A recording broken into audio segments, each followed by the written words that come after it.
קיבלנו דיור, חדר, קומה כזאת, זה לא ממש קרקע, זה 3-4 מדרגות, אבל החלונות היו לחזית. ואני למדתי בקומפלט והולכת לקומפלט. בדרך לקומפלט אני מרגישה כאילו שמישהו עוקב אחריי. אני מרגישה את זה. אבל שלא להכניס אותו לתוך הקומפלט, מי שעוקב אחריי, אז אני החלטתי לשנות את הדרך, את הכיוון, ולחפש איפה, לאן לברוח. ואני מנסה, הבתים שם בוורשה היו ככה בנויים ששער, בדרך כלל מברזל היה, כבד, ולפני המלחמה היה שומר שם, יושב שם, ושואל למי את נכנסת, אבל בזמן המלחמה היה רק סגור. והבתים היה כמו חטא, גבוהים, 6-8 קומות, וזהו, מסביב בפנים, חצר כזאת, וזהו. ואני מנסה לפתוח דלת של כניסה, והכל סגור לפניי, ואני ממהרת וכל פעם יותר, ואני מרגישה שהדמות הזאת הולכת אחריי. ואני ממהרת, ואני בסך הכל בת 15 כבר, לאט לאט, בחורה הולכת, ומרגישה שהדמות הולכת אחריי. עד שמצאתי שער פתוח, מצאתי שער עושר גדול, ועכשיו בכניסות לבתים, בצד שמאל, אני מדרגות לפניי, ואני מתחילה ללכת במדרגות, והדמות הזאת אחריי. ואני מתחילה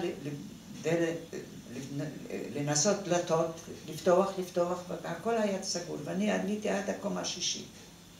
בקומה השישית אני מוצאת דלת פתוחה. אני פותחת את הדלת ותמונה כזאת לפניי.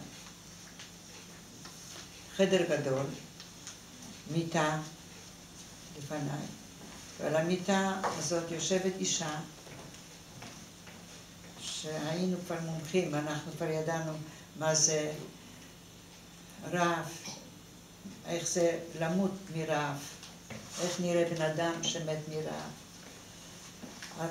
צורת הפנים שלה היה כמו לפני המוות. הצבע העור שלה של בן אדם מת, כזה היה רק, כזה צהוב, לא של בן אדם חי. היא מחזיקה תינוק ביד, שרק, זה כנראה הייתה רק אחרי לידה. ועל הפנים היה סימנים של דם. אז לא הבינו אותי והסבירו לי למה זה היה. היא את הלידה לבד קיבלה את הלידה, את התינוק הזה, שהוא לא בכה כמו תינוק שנולד, הבכי של ילד, רק שאיזה ציפור מצייצת. כאן יש, לפעמים באים אליי הציפורים, הצופיות כאלה, אז כמין ציפור כזה, אני לא יכולה לשמוע אותם, לצייץ, כי אני שומעת תמיד את התינוק הזה.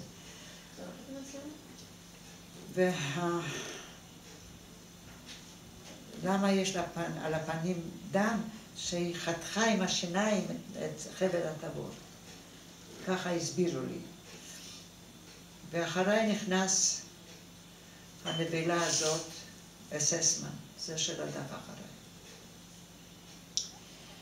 הסתובב גם איזה ייצור שם, ילד לפני המוות, הצבע שלו ושל פוחיות מים מתחת לעיניים, והרגליים נפוחות, זה 2-3 לפני המוות. אנחנו כבר היינו מומחים לזה, כי ראינו כאן הרבה כאלה ברחובות. הוא לא רואה אותי, הנבלה הזאת. הוא צמא דם. הוא לא רואה אותי. הוא ניגש לאישה הזאת, והוא לבש מצוחצח. הידיים היה לו כפפות של אור חזיר, שזה צבע של אור, עם כאלה נקוביות כהות, זה אור חזיר. מאוד יפות הכפפות, אני רואה אותן כל יום, כל לילה, עד היום הזה. והוא ניגש לאישה הזאת, לקח את התינוק הזה מהיד שלה, ברגליים, נתן לי מהראש מכה בקיר, והמוח הקטן התפזר על הקיר, הרג את הילד.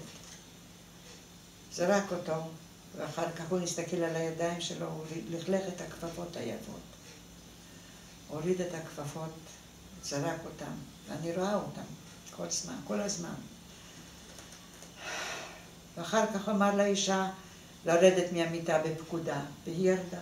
באיזה כוחות אני לא יודעת. כי זה בן אדם לפני המוות, חצי מת. ירדה מהמיטה, תיגשי לחלון, היא ניגשה. תפתחי את החלון, תקחי את הילד הזה. הילד הזה, אני לא יודעת, גיל, אי אפשר לגלות, להגדיר גיל, ילד לפני המוות, שזה רזה, בקושי חי, אולי בן 3, אולי בן 2, אולי בן 4, משהו כזה. קחי את הילד הזה. אז היא לקחה, תזרקי אותו מהחלון, והיא זרקה. ואני עומדת, ואחר כך, אחרי שהוא עשה את הפעולה הנפלאה הזאת,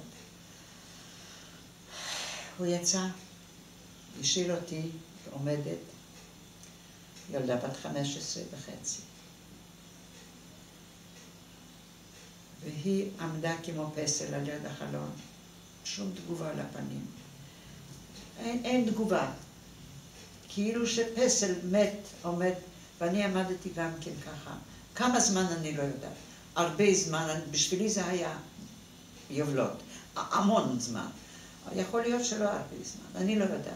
אבל אני עמדתי, היא לא הסתכלה עליי, היא הסתכלה ככה. איזה כיוון היא בחרה לה. בלי תגובה. שום דבר. אבל התגובה שלי הייתה שאני עמדתי גם והסתכלתי מזועזעת מכל הזה. עד היום הזה, כשאני באה לאיזה מקום, ואני רואה איזה כתם על קיר, ואני רואה את הכתם של המוח של הילד. אני בורחת, אני לא נכנסת לבית הזה. אם יש כתם איזשהו, אני לא שם. עד היום, זה כבר כל כך הרבה שנים, זה היה ב-41. אני בלילות לא ישנה. זאת אומרת, אני יכולה לישון, אבל אני הולכת לישון עם טרנזיסטור. למה? כי כשאני נרדמת, אני רואה את המפלצת הזאת עם הכפפות. אני רואה את הכפפות, אני רואה את העיניים שלו, את השנאה הזאת והעיניים הזאת, זה משהו נורא. ואת ההנאה שהוא עשה את זה, זה לא יהיה בעיניים. שמישהו יגיד לכם שלא זוכרים עיניים של רוצח, לא שוכחים אותם. הראו לי מיליון זוגות עיניים, אותו אני אבחר. אני יודעת מי הוא. וכשאני נרדמת, אני מתחילה לחלום ומתחילה להילחם איתו. ואז בעלי מעיר אותי, ואני לא נותנת לבעלי לישון. אז